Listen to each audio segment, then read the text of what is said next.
Auzubillahiminash-shaytanir-rajim. Bismillahir-rahmanir-rahim. Assalamu alaikum. My name is Nida. Welcome to my YouTube channel. Today we will discuss about اسلام اور حاضر عصر کے challenges.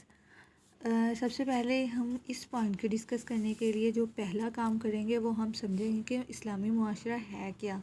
اسلامی معاشرہ ایک عالمگیر معاشرہ کہلاتا ہے اور پوری دنیا کے مسلمان ایک خدا، ایک رسول صلی اللہ علیہ وآلہ وسلم اور ایک کتاب پر کامل ایمان رکھتے ہیں. یہی وجہ ہے کہ مسلمان خواہ دنیا کے کسی بھی خطہ سے تعلق رکھتے ہوں، کسی رنگ اور نسل سے ہوں، سب ایک کہلاتے ہیں اور ان میں کوئی فرق نہیں ہوتا، کیونکہ فرمان الہی ہے سب مسلمان آپس میں بھائی بھائی ہیں. اب بات کرتے ہیں کہ امت مسلمہ کی مثال ایک درخت کی مانند ہے اور تمام اسلامی ممالک اس کی شاخیں ہیں. رسول اللہ صلی اللہ علیہ وآلہ وسلم کا ارشاد مبارک ہے کہ ایماندار معاشرے کے افراد مہر و محبت کے لحاظ سے ایک بدن کی طرح ہیں. جیسے بدن کے کسی ایک حصہ میں تکلیف یا درد پیدا ہو جائے تو پورا بدن اس درد یا تکلیف کو محسوس کرتا ہے. بالکل اسی طرح اگر ترکی کے مسلمان پر کوئی آفت آئے تو مصر، چین، جاپان، امریکہ، غرض یہ کہ دنیا میں جہاں کہیں بھی مسلمان آباد ہیں اس وقت اس آفت کو اپنے آپ پر محسوس کرتے ہیں اور اس کا مداوع کرنے کی کوشش کرتے ہیں. اور اس کی مثال اگر ہم موجودہ سیلاب کو لیں اور مسلم ممالک کا جو ہے وہ ہاتھ دیکھیں، انہوں نے کس طرح سے ایک رحمت کا ہاتھ، اللہ تعالیٰ کی رحمت کا ہاتھ بن کر پاکستان کی امداد کی ہے، تو وہ اسلامی معاشرے کی بہت اچھی مثال پیش کرتا ہے. اب عالمگیر اسلامی معاشرے کی وضاحت کے بعد ہم چلتے ہیں اپنے نیکسٹ پوائنٹ کی طرف. اسلام کا تصور عالمگیریت کیا ہے؟ حج کے زمانہ میں جب دنیا بھر کے مسلمان ایک ہی مقام یعنی خانہ کعبہ پر جمع ہو کر اللہ کی وحدانیت کا بول بالا کرتے ہیں تو اس سے ایک خدا کی عبادت کا تصور بھی ابھرتا ہے اور مسلمانان عالم کے درمیان یکجہتی اور ہم آہنگی کے جذبات پیدا ہوتے ہیں. جب مسلمان ایک لباس زیب تن کر کے ایک امیر کی امامت میں جملہ مناسک حج ادا کرتے ہیں تو ان کے دلوں میں بھی عالمگیریت کا تصور جنم لیتا ہے. اسی طرح ماہ رمضان میں تمام دنیا کے مسلمان جب روزہ رکھتے ہیں، ساتھ نماز تراویح کا اہتمام کرتے ہیں، روزہ رکھنے اور کھولنے کا اہتمام کیا جاتا ہے، اعتکاف اجتماعی ہوتے ہیں، عیدین پر یعنی کہ عیدوں پر مہر و محبت کے پیغامات دیے جاتے ہیں، اخوت، ایثار، قربانی کے جذبات فروغ پاتے ہیں. اس سے بھی ان میں اجتماعیت کا تصور ابھرتا ہے اور اسلام کے عالمگیر مذہب ہونے کا اظہار جو ہے وہ سامنے آتا ہے. اب ہم بات کریں اگر موجودہ دور کی جو صورتحال ہے، آج پوری دنیا میں مسلمانوں کو ذلیل اور رسوا کیا جا رہا ہے اور دنیا کی دیگر اقوام مسلمانوں کو اپنا ہدف بنا کر اپنے تمام حربے استعمال کر رہے ہیں. اس لیے وقت کا اہم ترین تقاضا ہے کہ سارے مسلمان، خواہ وہ چین میں ہو یا امریکہ میں، ایران میں ہو یا عراق میں، روس میں یا پاکستان میں یا انڈونیشیا میں یا افریقہ میں کہیں بھی ہو، وہ سب ایک پلیٹ فارم پر جمع ہو کر اسلام کے جو مخالف طاقتیں ہیں ان کا مقابلہ کریں اور متحد ہو کر کشمیر، فلسطین کے مظلوموں اور مسلمانوں کو ان کے ظلم و ستم سے جو ان پر دن رات ڈھائے جا رہے ہیں ان سے نجات دلائیں. یہ سب کچھ صرف اسی وقت ممکن ہے جب مسلمان اپنے دلوں سے طبقاتی، نسلی، لسانی اور وطنی اختلافات نکال کر باہر پھینک دیں اور تنگ نظری کو ختم کر دیں، برداشت اور صبر کی قوتوں کو اپنے اندر پیدا کر لیں اور صرف ایک اسلامی معاشرے کے فرد بن جائیں جیسا کہ 1400 سال پہلے رسول اللہ صلی اللہ علیہ وآلہ وسلم کا زمانہ تھا. کتنے افسوس کی بات ہے کہ آج کے دور کے نوجوان طبقہ کو تو اسلامی مہینوں کے نام تک کا علم نہیں ہے. تاریخوں کی تب بات ہوگی جب مہینوں کا علم ہوگا. اس امر کی اشد ضرورت ہے کہ نوجوان اور آئندہ آنے والی نسلیں اسلامی کیلنڈر سے روشناس کرانے کے لیے مشترکہ اسلامی کیلنڈر کو دنیا بھر کے اسلامی ممالک میں رواج دیا جائے تاکہ مسلم امہ کی یکجہتی اور اتحاد کا یہ پہلو بھی رواں رہے اور اس کا عملی مظاہرہ بھی دنیا میں واضح رہے. اس کے بعد ہم بات کرتے ہیں کہ موجودہ دور میں مسلمانوں کو درپیش مسائل کیا ہیں. نمبر 1 پہ بات کرتے ہیں مسلمانوں کے خلاف نظم سازی. عصر حاضر کے مسلمانوں کو بے شمار مسائل کا سامنا ہے. ان کے خلاف دنیا بھر میں 2 بڑے دھڑے بن چکے ہیں۔ ایک طرف یہودیت اور دوسری طرف عیسائیت کا اتحاد ہے، تو دوسری طرف ہندو مسلمانوں کو پیسنے کے لیے طاقت پکڑ رہے ہیں۔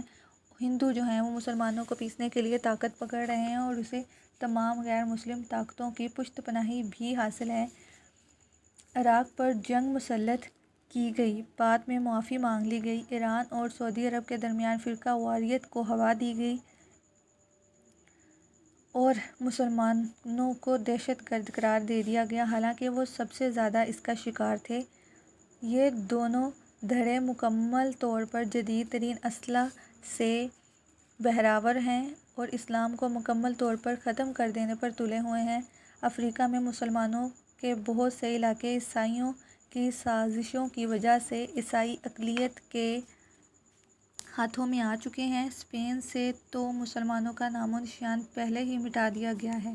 اس کے بعد نمبر 2 پہ بات کرتے ہیں اشتراکیت کے مذموم مقاصد۔ اشتراکیت مسلمانوں کی کم از کم 1 درجن ریاستوں پر قابض ہے اور وہاں سے اسلامی تہذیب و ثقافت کی ہر علامت کو مٹایا جا رہا ہے، مگر روس کے ٹکڑے ٹکڑے ہونے کے بعد تمام اسلامی ریاستیں آزاد ہو چکی، جو اب اپنے اسلامی تشخص کو بحال کرنے کی کوشش میں مصروف ہیں۔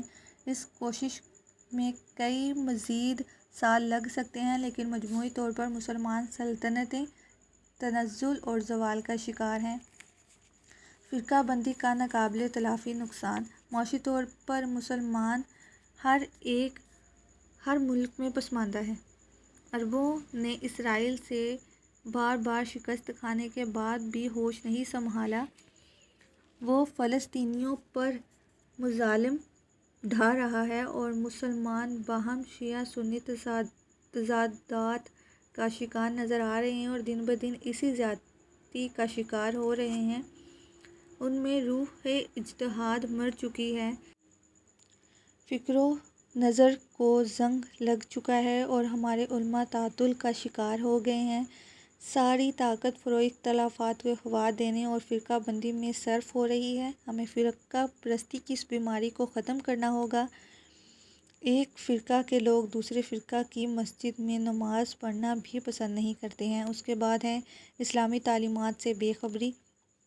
ہمارے جدید تعلیم یافتہ طبقہ میں بمشکل چند ایسے افراد ہوں گے جو اسلام کے بارے میں مخلص ہوں گے اور عملی طور پر اسلام کی پیروی کرتے ہوں گے۔ تعلیمی اداروں میں غیر ممالک کے جاسوسوں سے متعلق ذمہ دار لوگوں کی طرف سے ہر طرح کے غرض یہ کہ ہمارے تعلیمی اداروں میں نصاب پڑھایا جاتا ہے، لیکن جو اسلامی نصاب جو کہ بہت ضروری ہے، ہمارے جو بچے ہیں اسی سے اچھی طرح واقف نہیں ہیں۔ سائنس اور ٹیکنالوجی میں پسماندگی، غیروں کی دست نگری۔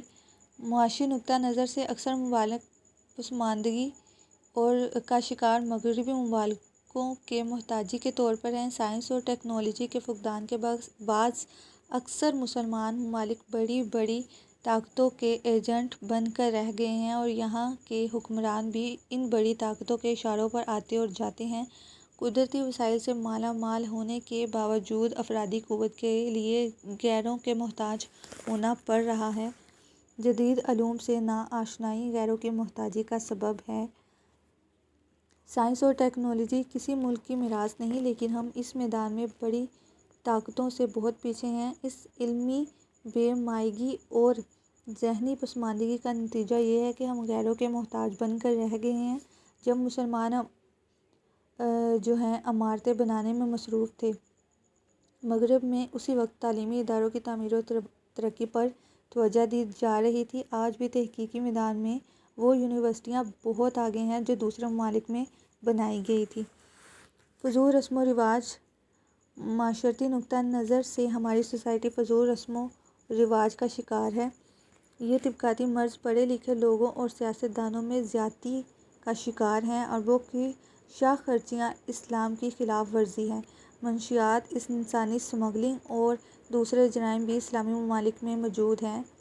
مشرق وسطیٰ کے مسائل اتحاد نہ ہونے کی بڑی وجہ سے عرب دنیا میں انتشار کا شکار ہو گئی ہے۔ عرب کی جو دنیا ہے وہ انتشار کا شکار ہو چکی ہے۔ عراق، شام، لیبیا، افغانستان کی صورتحال ہمارے سامنے ہے۔ عالمی طاقتیں کہیں تیل کے حصول کے لیے حملے کر رہی ہیں تو کہیں داعش کا فتنہ سر اٹھا رہا ہے۔ سیاستدانوں کا عدم اتفاق۔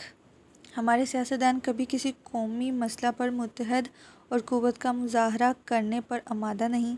ہمارے ملک کی بیشتر مصیبتوں کا باعث یہی طبقہ ہے جو سیاست کاری کو اپنا مقصد بنا لیتے ہیں۔ تمام اسلامی ممالک تقریباً انہی حالات سے دوچار ہیں۔ اسلامی فلاحی ریاست کے تصور کو عملی جامہ پہنانے کے لیے مخلص کاوشیں نہیں کی جا رہی ہیں۔ غیر اسلامی تحریکیں۔ پاکستان جو اسلام کے نام پر بنا اور یہاں غیر اسلامی تحریکیں روز اول سے زور پکڑ رہی ہیں مگر حکمرانوں کے غیر اسلامی ذہن نے انہیں صحیح طریقے سے پھلنے پھولنے نہیں دیا، لیکن ان ناموافق حالات کے باوجود یہاں تحریکیں پھیل رہی ہیں اور نہ صرف پاکستان بلکہ بیرون ملک میں بھی اپنا اثر بڑھا رہی ہیں۔ OIC کا کردار۔ مسلم ممالک کی سربراہی کا کانفرنس۔ مسلم ممالک کی سربراہی کانفرنس کے اکثر اجلاس ہوتے ہیں۔ ان کا اثر بظاہر بہت خوشگوار نظر آتا ہے۔ اگر مسلم ممالک کے سربراہ خلوص کے ساتھ اپنے فرائض پہچانیں تو مستقبل میں اسلام کے لیے کافی کامیابی کے مواقع ہیں جو وہ میسر ہو سکتے ہیں۔ اس کے بعد ہمارا جو نیکسٹ پوائنٹ ہے وہ ہے کہ اتحاد امت کے راستے میں حائل رکاوٹیں کون کون سی ہیں۔ اگر ہم ان کی نشاندہی کریں تو ان کے جو نمبرز ہیں کچھ اس طرح سے بنتے ہیں۔ لسانی اختلافات۔ اتحاد عالم و اسلام کی راہ میں سب سے بڑی رکاوٹ زبان کا اختلاف ہے۔ ہر مسلمان ملک کی زبان الگ ہے، جبکہ زبان نظریات اور افکار، تہذیب و تمدن، تعلیمی، سیاسی اور معاشرتی نظریات کی آئینہ دار ہوتی ہے۔ ہر کوئی تمام زبانوں میں مہارت نہیں رکھ سکتا، اس لیے یہ باہمی اختلاف کی بڑی وجہ ہے۔ فرقہ وارانہ اختلافات بھی اتحاد عالمی اسلام کی راہ میں رکاوٹ ہیں، کیونکہ کبھی یوں ہوتا ہے کہ ہم ان کے ساتھ تعاون نہیں کریں گے کیونکہ وہاں کے باشندے فلاں مسلک کے پیروکار ہیں۔ ایران اور سعودی عرب کے اختلافات کسی سے ڈھکے چھپے نہیں ہیں۔ معاشی تصادم اور تفاوت۔ معاشی تفاوت بھی مسلمانوں میں اتحاد نہیں ہونے دیتا، کیونکہ امیر امیر تر اور غریب غریب تر ہوتا جا رہا ہے، جس سے عالم اسلام کو بہت نقصان ہو رہا ہے۔ IMF اور ورلڈ بینک کے سود پر جاری کردہ قرضے مزید غربت کو بڑھاوا دے رہے ہیں۔ اسلام کے معاشی اصولوں پر عمل نہیں کیا جا رہا، زکوٰۃ کا نظام عملی طور پر نہیں اپنایا جا رہا، عالمی مسلم بینک کا فقدان ہے اور امراء اپنی عیاشیوں میں غرق ہیں۔ مجموعی بھلائی کا احساس دیکھنے کو کہیں نہیں ملتا، جس سے مسلم ممالک میں معاشی عدم توازن نظر آ رہا ہے۔ علاقائی نسبت، یعنی ہم یہ نہیں دیکھتے ہیں کہ وہ مسلمان ہیں بلکہ یہ دیکھتے ہیں کہ وہ ایرانی ہے، پاکستانی ہے، افغانی ہے، عراق کا باشندہ ہے۔ اس کے مطابق اس سے سلوک کیا جاتا ہے جو سراسر ناانصافی ہے۔ اس کے بعد ہم بات کرتے ہیں نسلی اختلافات۔ نسلی تفاخر بھی عالم اسلام کے اتحاد کے فقدان کا باعث ہے، جس کو معیار فضیلت قرار دے دیا گیا ہے کہ فلاں اعلیٰ نسل ہے اور فلاں ذات کا ادنیٰ ہے۔ اس سے ادنیٰ و اعلیٰ کے مابین کشمکش شروع ہو گئی ہے۔ رسول پاک صلی اللہ علیہ وآلہ وسلم نے فرمایا تھا کہ کسی عربی کو کسی عجمی پر کوئی فوقیت نہیں، ہم سب آدم علیہ السلام کی اولاد ہیں، اور اس کے باوجود اب نسلی اختلافات یہ عالم اسلام کے لیے بہت بڑی ایک رکاوٹ ہے۔ عربوں اور عجمیوں کا فرق واضح طور پر دیکھا جا سکتا ہے۔ اخلاقی انحطاط۔ علامہ ابن خلدون کہتے ہیں قوموں کی ترقی نہ مادی طاقت کی فراوانی سے ہوتی ہے اور نہ صرف عقل اور دماغ کی ترقی سے، بلکہ اس کے لیے صرف اخلاق کی ضرورت ہوتی ہے، جبکہ اخلاقی انحطاط بھی مسلمان میں بھی جو ہے وہ مسلمان وہ سرفہرست ہیں۔ اس کے بعد ہمارا جو نیکسٹ پوائنٹ ہے وہ ہے خانہ جنگی۔ مسلمان ممالک میں اقتدار کی خاطر جنگیں ہوتی رہتی ہیں۔ سیاسی کشمکش خانہ جنگی کا باعث بنتی ہے۔ جو ملک اندرونی طور پر متحد نہ ہوں تو وہ بیرونی طور پر کیسے متحد ہو سکتے ہیں؟ شام اور عراق میں شیعہ سنی تصادم کی وجہ سے آج ان ملکوں کی حالات بہت بدتر ہیں۔ اس کے علاوہ جو نہ صرف مسلم امم بلکہ پوری دنیا کے لیے بھی خطرہ ہیں۔ اس کے علاوہ مسلکی اختلافات کی وجہ سے مسلمان بہت زیادہ نقصان جو ہے وہ برداشت کر رہے ہیں۔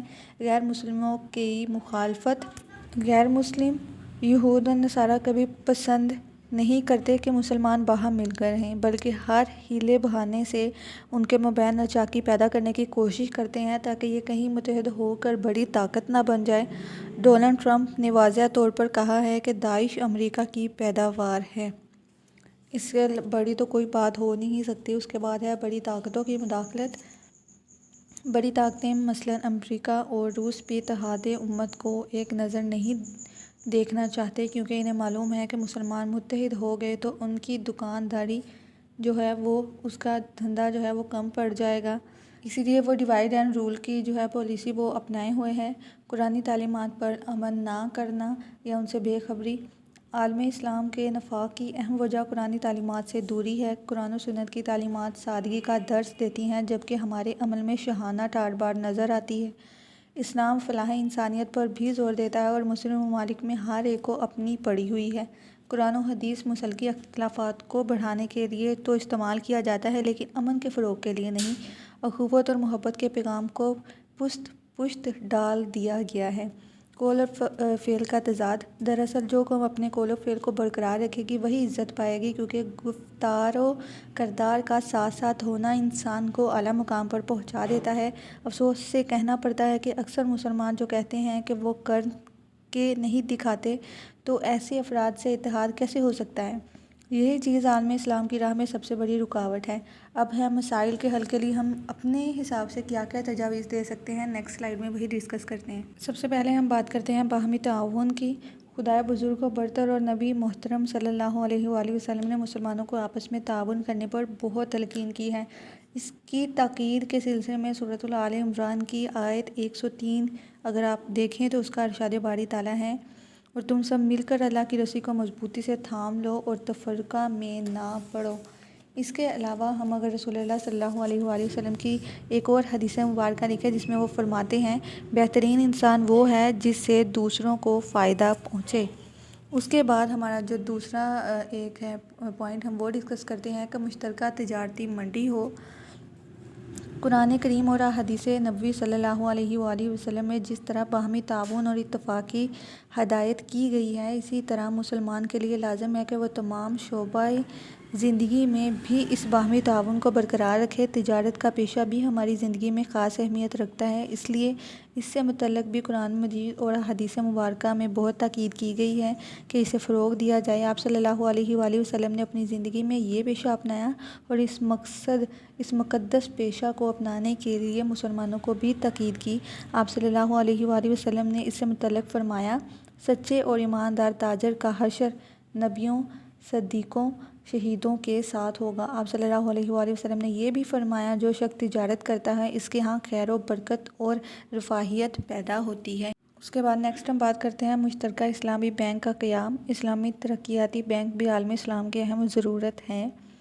اس کے قیام کی منظوری بھی اسلامی ممالک کی تنظیم دے چکی ہے۔ 1975 میں جدہ جو کہ سعودی عرب میں بینک قائم ہو چکا ہے۔ اس میں تمام مسلم ممالک نے سرمایہ فراہم کیا ہے اور یہ بینک مسلم ممالک کے جاری کردہ منصوبوں کے لیے سرمایہ بغیر سود کے مہیا کرتا ہے۔ اس کا سیدھا فائدہ عوام کی بجائے حکومتوں کو حاصل ہوتا ہے۔ اس کے خلاف فرانس کے ذرائع ابلاغ اور پریس نے بہت کچھ لکھا ہے۔ مثلاً انہوں نے اس بینک کی مخالفت میں اتنا زہریلا پروپیگنڈا کیا کہ بینک کو جو فوائد حاصل ہونا تھے ابھی تک اس کا عشرِ عشیر بھی حاصل نہیں ہو سکا۔ کون نہیں جانتا کہ ساری دنیا کی معیشت اربوں کے پیسوں سے چل رہی ہے۔ اگر ان تمام پیسوں کو نکال کر مشترکہ اسلامی بینک میں جمع کروا دیا جائے اور وہیں سے اسلامی ملکوں کو بلا سود قرضے فراہم کیے جائیں تو ہم IMF اور ورلڈ بینک کی سودی چنگل سے بھی چھٹکارا پا سکتے ہیں اور تمام اسلامی ملک مشترکہ کرنسی کا بھی جو ہے اجرا کر دیں تو سونے پہ سہاگا ہوگا۔ اب اگر ہم بات کریں کہ اسلامی بینک کی بہتری کی تجاویز اگر ہم دیں تو وہ چند ایسی ہیں جو کہ آپ کے ذہن میں ہونا بہت ضروری ہے۔ نمبر 1 پہ ہم بات کرتے ہیں جامع اسلامی اقتصادی نظام مرتب کر کے اس بینک میں رائج کیا جائے، اس کی شاخیں تمام اسلامی ممالک میں قائم کی جائیں، اس بینک میں ایسے افراد کی ملازمت ایسے افراد کو رکھا جائے جو اسلامی علوم اقتصادیات میں ایک خاص مقام رکھتے ہوں۔ اسلامی ترقیاتی بینک کو ایسی انتظامی مشینری سے آراستہ کیا جائے جو دنیا کے سودی بینکوں کے مقابلے میں بہترین ہو۔ اس کے علاوہ ایسے مسلم ملک جہاں پہلے سے اسلامی بینک کاری ہو رہی ہو، وہ اپنی اس کاوش کو اسلامی بینک سے منسلک کر کے اس کی صلاحیتوں کو پورا جو ہے ان سے فائدہ اٹھائیں۔ اس کے بعد ہے عسکری تعاون کی ضرورت۔ دنیا اسلام کو عسکری تعاون کی ضرورت ماضی کے مقابلے میں آج کہیں زیادہ ہے، کیونکہ دشمنان اسلام مسلمانوں کے عدم تعاون اور اتحاد کی وجہ سے اسلام کو مٹانے کے لیے کوشاں ہیں۔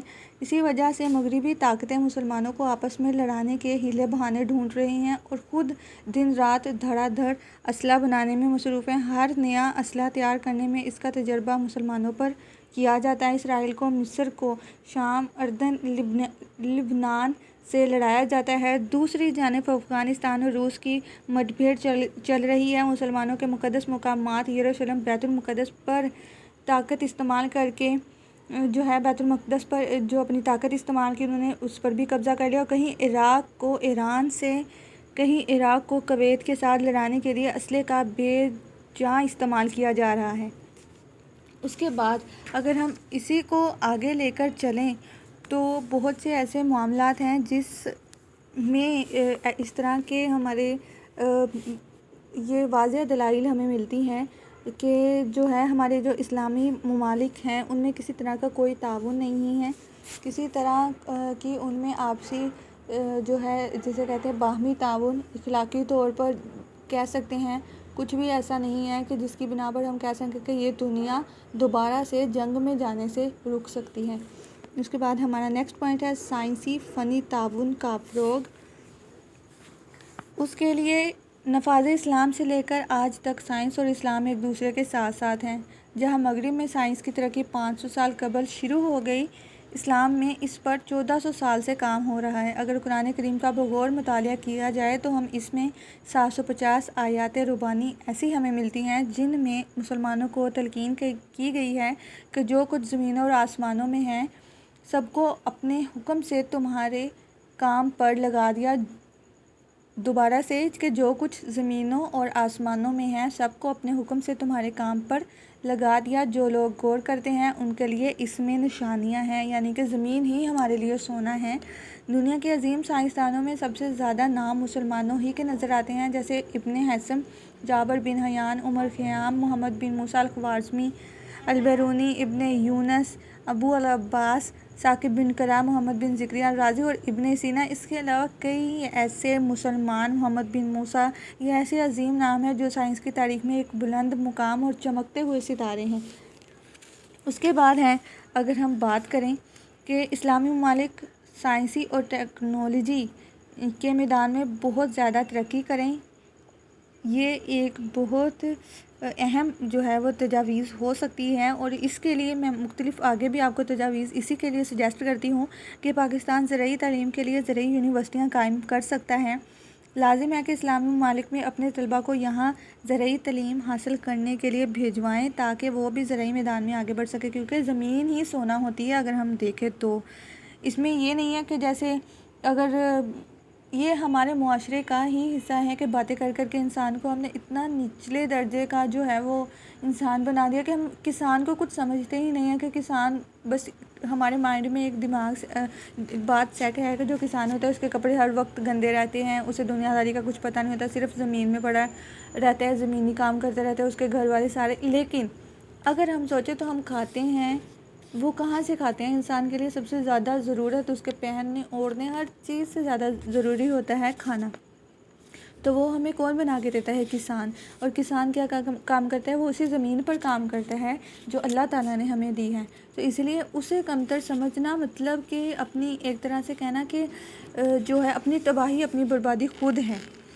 تو ہم بات اب نیکسٹ کرتے ہیں لیبیا، کویت، ایران اور سعودی عرب تیل پیدا کرنے والے بڑے ممالک ہیں۔ انہیں چاہیے کہ وہ اپنے ملکوں میں پیٹرولیم سے متعلق درس گاہیں بنائیں تاکہ لوگ آئیں وہاں سے سیکھیں۔ ایٹمی میدان میں پاکستان، ترکی، ایران، عراق اور اس کے علاوہ ایسے ممالک ہیں جہاں کافی تحقیقی کام ہیں وہ ایٹم بم بنانے کے قابل بھی ہو چکے ہیں، جبکہ پاکستان نے ایٹمی دھماکے کر کے اپنے آپ کو ایٹمی صلاحیت کے حامل ممالک کی صف میں شامل کر لیا ہے۔ انہیں چاہیے کہ اپنی ایٹمی ٹیکنالوجی دوسرے مسلم ممالک کو پرامن استعمال کرنے کے لیے منتقل کریں تاکہ وہ ممالک بھی اس میدان میں ترقی کر کے صنعتی میدان میں آگے آئیں۔ پاکستان، مصر، انڈونیشیا اور عراق نے راکٹ سازی میں اپنا کام مکمل کر لیا ہے۔ اسی سلسلے میں پاکستان نے اپنا پہلا موسمی راکٹ 7 جون 1962 کو، مصر نے 21 جولائی 1962، انڈونیشیا نے 8 اگست 1965 کو فضا میں بھیجا تھا۔ پاکستان نے اپنا پہلا خلائی سیارہ بدر اول جولائی 1990 میں چھوڑا۔ مسلمان ممالک ان ملکوں سے راکٹ سازی اور مصنوعی سیارے بنانے کے لیے اپنے طلباء کو تربیت دلوا کر اس ترقی یافتہ دور میں اپنے آپ کو دوسرے ممالک کے ساتھ سہولتیں حاصل کرنے اور ان کے مد مقابل جانے میں بہت مدد کر سکتے ہیں۔ اس کے علاوہ ناسا کا کردار آپ دیکھ لیں۔ اس کے علاوہ سعودی عرب، کویت، برونائی، دارالاسلام کا شمار دنیا کے امیر ترین ممالک میں ہوتا ہے۔ انہیں چاہیے کہ سائنسی تعلیم کی ترقی کے لیے پسماندہ ممالک کے طلباء کو وظائف دے کر سائنسی تعلیم دلوائیں۔ اس کے بعد ہمارا نیکسٹ پوائنٹ ہے امت مسلمہ کے جو مسائل ہیں وہ کیا ہیں۔ مسلم ممالک قدرتی وسائل سے مالا مال ہیں۔ اگر صرف تیل ہی پر غور کیا جائے تو تمام دنیا میں زیادہ تر سپلائی مسلم ممالک ہی کر رہے ہیں۔ مسلمان ممالک اپنے وسائل سے چاہیں تو کتنا بھی فائدہ اٹھا سکتے ہیں۔ نمبر 1، دنیا میں پائے جانے والے تیل میں 70% ذخائر اسلامی دنیا میں موجود ہیں، جبکہ ان کا اپنے ممالک میں خرچہ آتا ہے وہ 10% ہے اور باقی 60% تجارتی طور پر استعمال کرتے ہیں۔ دنیا کی پٹ سن کی کل پیداوار 80% اور کھجور 80%، چاول کا 75%، چائے اور کافی کا 100% اسلامی ممالک مہیا کرتے ہیں۔ اس کے بعد ہے دنیا میں بنائی جانے والی چینی کا 9% کلی اور 5% اور ربڑ کا 5% اور ربڑ کا 6% عالم اسلام میں پایا جاتا ہے۔ اسلامی ممالک اپنے خام مال کی پیداوار کا 40% غیر ممالک کو بھیجتے ہیں۔ اسلامی دنیا میں دفاع پر کل آمدنی کا 8% وہ خرچہ ہوتا ہے، جبکہ مغربی ممالک میں یہ خرچہ صرف 5% ہوتا ہے۔ عالم اسلام اس زر کثیر میں بہت کمی کر سکتا ہے بشرط یہ کہ تمام اسلامی ملک آپس میں اتحاد پیدا کر لیں اور مشترکہ حکمت عملی اپنائیں اور دفاع پر خرچ کی جانے والی رقم اپنی عوام کی فلاح و بہبود پر خرچ کر کے ان کا معیار زندگی وہ بہتر کریں۔ امریکہ، برطانیہ، فرانس، جاپان، کوریا، جرمنی اور روس کی تمام صنعتیں تیل سے چلتی ہیں۔ اگر ان میں سے کوئی ملک بھی اسلامی ممالک کے ساتھ جارحانہ رویہ اپناتا ہے تو کیا یہ ممکن نہیں کہ عالم اسلام ان کو تیل کی سپلائی روک دے؟ اگر ایسا کیا جائے تو کوئی وجہ نہیں کہ مسلم ممالک وہ اسلام کی آڑ میں مسلم ممالک کا اسلام ہے اس کی آڑ میں کوئی بھی غیر مسلم ملک آگے آ سکے۔ یہی نہیں بلکہ آئندہ کسی مسلم ملک کی طرف کوئی میلی آنکھ سے بھی دیکھنے کا حوصلہ نہیں کرے گا۔ ترکمانستان میں یورینیم کے وسیع ذخائر ہیں۔ اس کے علاوہ یہاں کچھ دھاتوں کے ذخائر اتنے ہیں جو اشتراکی روس میں پائے جانے والے ذخائر کے نصف کے برابر ہیں۔ بھاری انجینئرنگ اور کیمیکل کا سامان تیار کرنے کے سلسلے میں یہ سوویت یونین میں تیسرے نمبر پر ہے۔ اگر اسلامی ممالک کے ان وسائل سے خاطر خواہ فائدہ حاصل کیا جائے اور مسلم ممالک باہمی تجارت کو فروغ دے اور مسلکی اور گروہی اختلافات کو بھلا کر ایک دوسرے کے ساتھ تعاون کو فروغ دے تو کوئی وجہ نہیں کہ مسلم امہ اپنا کھویا ہوا مقام حاصل نہ کر سکے۔ اس کے بعد لاسٹ ہمارا پوائنٹ ہے حاصل کلام۔ یہ بات بالکل کہی جا سکتی ہے کہ اسلامی سائنس کی موجودہ حالت اس کے شاندار ماضی کے مقابلے میں نہ ہونے کے برابر ہے، لیکن اس کمزور حالت کو مسلمان ہمیشہ غیر ضروری ہی خیال نہ کرے بلکہ پوری دنیا یہ سمجھ لے کہ اسلامی دنیا میں اس وقت سائنسدانوں اور انجینئروں کی بڑی تعداد ماضی سے زیادہ زور و شور سے مصروف ہے، کیونکہ وہ یہ بات بخوبی جانتے ہیں کہ اسلام میں احیاء العلوم کا دار و مدار امت میں سائنس اور ٹیکنالوجی کی ترقی میں نقصان دہ ہے۔ وہ وقت پر اپنے رسول صلی اللہ علیہ وآلہ وسلم کی یہ حدیث رکھیں۔ آپ صلی اللہ علیہ وآلہ وسلم نے فرمایا، اس امت کی آخری دور کی حفاظت بھی صرف اسی چیز سے ہوگی جس سے اس کا ابتدائی دور محفوظ ہوا تھا۔ مسلمانوں کو چاہیے کہ اس حدیث مبارکہ کی روشنی میں یہ پختہ عزم کر لیں کہ وہ اتحاد و عمل کے ذریعے سائنس اور ٹیکنالوجی کے میدان میں بھی اپنا کردار ادا کریں تاکہ دنیا کے مسائل کا ڈٹ کر مقابلہ کیا جا سکے، نیز دنیا کی ترقی یافتہ ممالک کی صف میں اپنا مقام پیدا کرنے کی راہ ہموار کی جا سکے۔ تو یہ تھی آج کی ہماری ویڈیو۔ امید کرتی ہوں آپ کو سارا ٹاپک اچھے سے سمجھ آیا ہوگا۔ اگر کسی قسم کا کوئی بھی کویسچن ہے تو آپ مجھے کمنٹ باکس میں بتائیں۔ مزید ویڈیوز کے لیے چینل کے ساتھ جڑے رہیں اور اس ویڈیو کو لائک کریں، چینل کو سبسکرائب کریں اور ملتے ہیں اگلی ویڈیو میں۔ تب تک کے لیے اپنا بہت سا خیال رکھیں۔ خدا حافظ۔